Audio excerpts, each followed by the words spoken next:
신부 직업입니까? 아닙니까? 어떻습니까?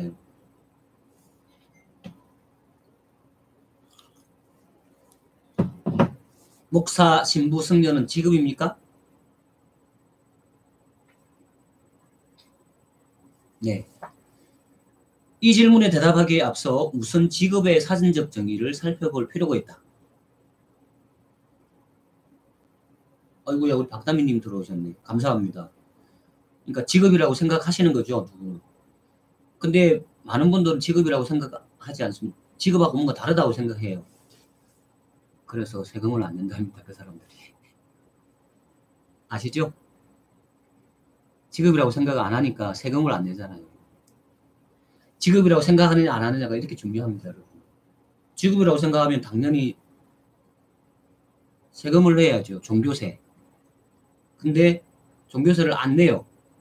그래서 지금 내느냐 마느냐 가지고 계속 얘기를 해요. 그건 특혜다 아니다. 여러분 생각은 어때요? 목사들이 받은 사례비라고 그래요. 이거는 뭐 월급도 아니고 사례비라고 하는데 어쨌든 그걸 받은 것을 세금을 내야 되나요? 안 내야 되나요?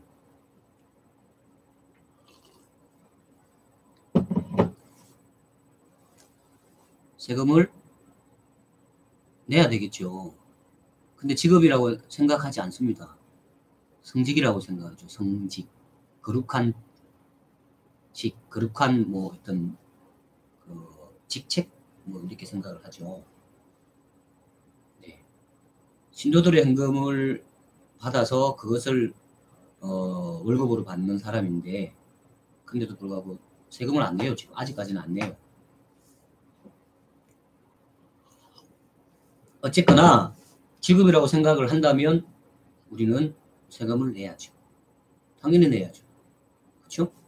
어쨌든 직업이란 생계 유지를 위해 하는 일이라고 사전에서 얘기하고 있죠. 얼마나 명쾌하고 간단한 정의입니다. 자신의 생계를 유지하기 위해서 하는 일이라면 그것이 직업이 될 수 있다는 거예요. 말하자면 거린, 각설이 뭐 이렇게 표현되는 거지 이렇게 표현되는 그분들이 구글 하는 것과 직업 여성이 몸을 파는 것도 모두 직업이다. 그렇죠? 그렇게 해서 돈을 벌어들여서 생계를 유지하고 자기 삶을 유지하니까 엄연히 직업입니다. 구글 하는 것도 직업인 거예요. 자기가 시간과 정신과 마음을 들여서 몸을 들여서 구글 해서 그걸 가지고 먹으니까 그것도 직업인 거예요. 어쨌든 어떤 행위를 했는데 그 행위가 자기의 삶에 유지하기 위해서 수입이 있다고 하면 그것은 직업인 거예요. 아르바이트생 직업입니까? 아닙니까? 직업입니다. 어쨌든 간에 이런 것들이 직업이라는 거예요. 직업 여성이라고 대변되는 그분들도 사실은 말 그대로 직업 여성, 직업인 거예요. 그게 옳다, 그러다, 아니다, 맞다, 불법이다, 합법이다 이런 걸 떠나서 엄연히 그것도 직업적인 행위이고 그분들은 직업인인 거예요. 그래서 그들의 권리를, 그들의 인권을 보장해주고 해줘야 될 것은 그들도 엄연히 직업인, 이 세상에 기여하고 자기들의 생명을 이어가는 직업인이라는 거예요. 그래서 그들은 그렇기 때문에 노조도 있어야 하는 거죠. 이렇게 생각을 한다면 어쨌든 이 직업이 이렇다는 건데 그렇다면 성직자가 직업일까? 답은 나왔죠. 그렇죠? 직업이죠. 이미 답은 나왔죠. 성직자들은 스스로도 직업란에 뭐라고 쓰는 줄 아세요? 목사라고 써요. 직업이 뭐냐고 쓸 때 목사라고 써요. 성직자라고도 쓰지만 목사라고 쓴단 말이에요. 이거 직업이죠. 그렇죠? 그러니까 목사, 신부, 성녀라고 기록을 한단 말이죠. 성직자를 각 종교에서 뭐라고 표현하든 그 역할과 지위를 어디까지 올려놓았든지 간에 그를 전문 종교인이라고 할 수 있다. 저는 그렇게 봅니다. 전문 종교인. 직업이라는 거죠.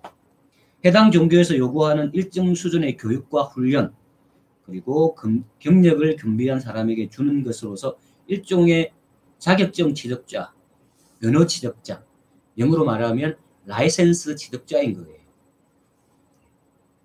그것은 의사, 변호사, 미용사 등과 같은 맥락인 셈인 거죠. 그렇다면 성직자들은 전문 직업인이라고 말한다고 해서 별로 특별할 게 없어요. 전문 직업인인 거예요. 뭐 교수는 학교에서 가르치는 전문 직업인이잖아요. 성직자도 마찬가지로 교회에서 또는 절에서 뭐 성당에서 어떤 가르치는, 인도하는, 지도하는 그런 전문 직업인인 거예요. 전문 종교인. 그렇다면 앞서 말한 먹사와 땡중이 종교 변연의 의무를 다하지 않고 정교를 이용해 부와 출세를 누리는 성직자들을 비꼬는 말이라는 것은 타당한 것일까? 먹사와 목사, 땡중과 성령의 차이는 과연 뭐라고 말할 수 있는가? 먹사든 목사든 땡중이든 성녀든 생계 유지로부터 자유로울 수 있는 사람은 있다 없다? 없는 거예요. 그렇죠? 생계 유지로부터 자유로울 사람이 없는 거예요. 누가 비판을 하든 안 하든 소위 말해서 세상 말로 말해서 먹사이든 뭐 진정한 목사이든지 간에 생계 유지로부터는 자유로울 수 없잖아요. 그래서 비꼬는 말이지만 사실은 그게 진실이 들어있는 거예요. 뭐냐면 해먹의 양의 차이라고 볼 수도 있는 거죠. 목사, 진실하게 잘하는 목사라 할지라도 뭐 사람들이 존경하는 목사라 할지라도 그 사람도 결국은 신도들의 헌금을 자기가 수입으로 가져가는 그런 사람이고, 스님도 마찬가지고 신부도 마찬가지죠.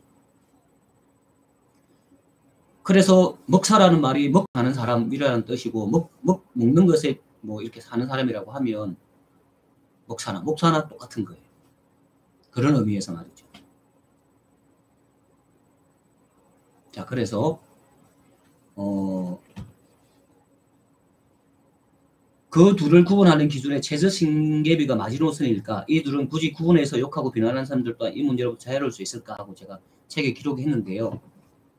뭐 최저생계비를 넘어서 너무 많이 받는 목사, 뭐 대형교회 목사는 먹사고, 그래도 한 달에 100만 원, 요즘 돈으로 100만 원 겨우 받고 열심히 하는 목사는 목사고, 그렇게 구분하는 게 맞나요? 그러면 최저생계비에 겨우 받는, 그래 최저생계비에 가까운 월급을 받는 목사는 목사고, 한 달에 뭐 1,000만 원 이상 받아서 연봉이 뭐 몇 억이 되는 이런 사람은 먹사고, 이렇게 되나요? 저는 그거에 의문 부호를 붙이고 싶은 거죠. 그 목사와 그 목사의 차이가 뭐냐는 거죠. 물론 그것을 이용해서 종교 장사를 하는 사람을 먹사라고 한다고 했지만, 사실은 그 진실하게 한다는 그 목사도, 그분도 자기가 열심히 해서 한 만큼 돈을 받고, 그리고 열심히 전도하는 이유도 신도들을 더 끌어들이려고 하는 것이고, 그렇다고 하면 뭐가 차이 나는지 라는 생각을 해보는 거죠. 분명히 차이는 있습니다만, 그러나 그게 근본적인 차이가 있을까라는 거죠.